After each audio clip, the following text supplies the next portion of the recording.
I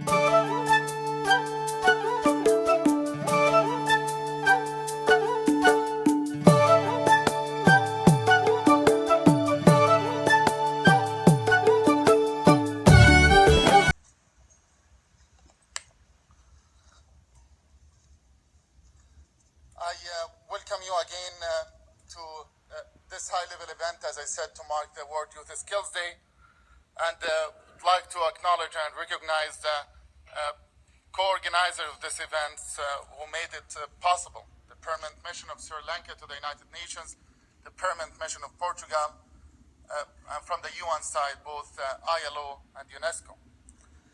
This is the second celebration of the World Youth Skills Day, and in fact, it's the first since the adoption of the 2030 Agenda for Sustainable Development. With the adoption of this resolution, the General Assembly recognized the need to underscore the value of supporting young people and improving their ability to actively contribute to our common future. Youth Skills Day is becoming an opportunity, and excellent one, for us to come together from different backgrounds and from different constituencies to assess where we stand and how we can move forward to ensure that this goal is achieved. This is particularly fitting also in the context of the high-level political forum, which is taking place this week and next week. So our conversation today will feature different speakers from different backgrounds, as I said, both member states and practitioners, private sector and the United Nations, youth organizations and academic institutions. And I think it's a very much needed of a conversation for all of us to come and to assess what the progress we are making and how we could make sure that when we talk about youth employment, we value more the question of skills development for young people. And it gives me a great honor to welcome, to deliver opening remarks for our discussion today, the President of the General Assembly, His Excellency, Mr. Morgan Leketoft, who is actually has been busy this week in a different conversation of assessing the skills required for different type of jobs, I understand, with the debate around the Secretary General, the next Secretary General of the United Nations. So I believe, Your Excellency, you will share with us your take on this issue, and I very much value that you took the time at this busy time of the work of the General Assembly to join us and to mark this day. Your Excellency, you have the floor.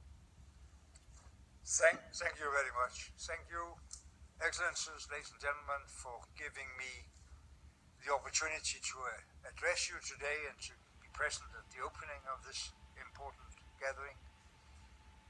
Almost a year ago, here in New York, the member states of the United Nations adopted the 2030 Agenda for Sustainable Development. One of the moments at the summit that stands out most clearly in my mind was when Malala appeared down from the balcony in the General Assembly Hall and said, "Leaders of the world, look up, because the future generation is raising their voice." And this is what this 2030 Agenda is all about: transforming our world for future generations and leaving no one behind. With the largest youth population ever, we have some 73 million young people unemployed globally. About entrepreneurship is all about the person you become by becoming an entrepreneur, and you're talking about the leader, a problem solver, a creative thinker, a person with the ability to think outside the box. So the question I have is to know, how do we move from conversation to action? How do we make that happen so we have more young people, either entrepreneur or people who can have that entrepreneurial mindset? Thank you, Ahmad. You will hear an answer. Thank you very much. Thank you. The gentleman on the front row. I ask you to be brief, please.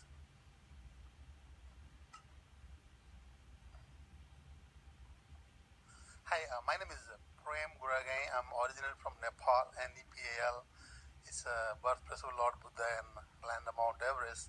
I'll be very, very brief, but there are some important questions for the panelists. I would like to thank Mr. Ahmad and the ILO and UNESCO and the permanent mission to Sri Lanka, to the UN, and Portugal. Because this is amazing. I flew from Los Angeles, California, and I'm tweeting right now, Mr. Ahmad. All the tweets are there. You can look at it. I'm tweeting all these pictures and everything else, and I'm telling the whole world to go watch the UN TV. It's live.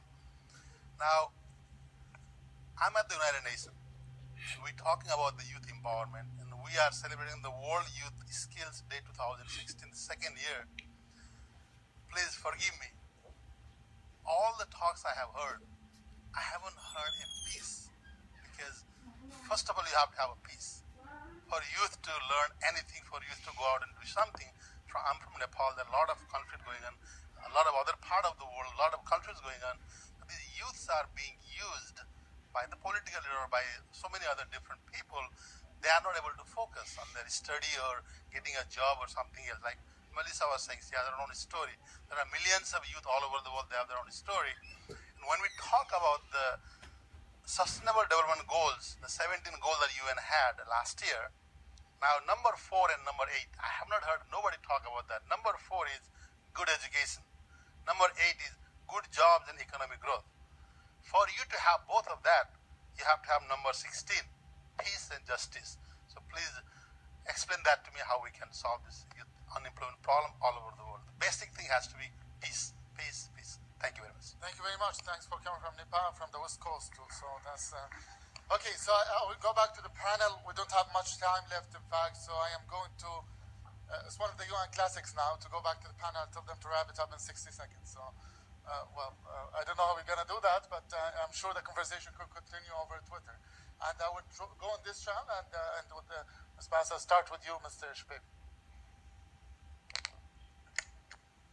I wasn't prepared. Anyway, thank you. My reaction to the presentations and everything that has been said is to say I agree.